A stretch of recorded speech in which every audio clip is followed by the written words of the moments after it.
Marks 100 99 out of 100 వస్తే ఇంకొక group of పీపుల్‌కి 90, 89 అట్లా మార్క్స్ వస్తాయి.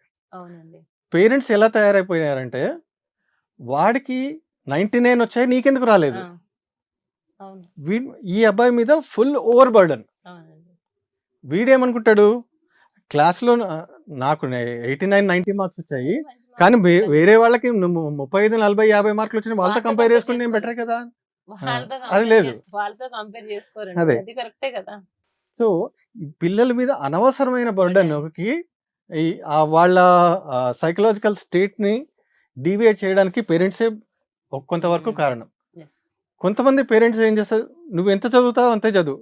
నీకు అంత స్ట్రెస్ తీసుకోవసరం లేదు. నీ కంఫర్ట్ రేంజ్ ఎంతుందో అంతవరకు నువ్వు సిన్సియర్ ఎఫర్ట్ పెట్టు.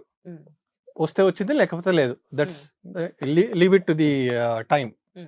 ఆ మైండ్ సెట్‌లో ఉండే పేరెంట్స్ ప్రస్తుతానికి వాళ్ళ పిల్లలు డౌన్ స్టేజ్‌లో ఉన్న over a period of time they will realise and they will go to higher heights. వాళ్ళలో గ్రాడ్యువల్ గ్రోత్ మీకు కనిపిస్తుంటుంది. వీళ్ళని ఏంటంటే పుష్ చేస్తారు, మీరు వెళ్తారా లేదా అవును.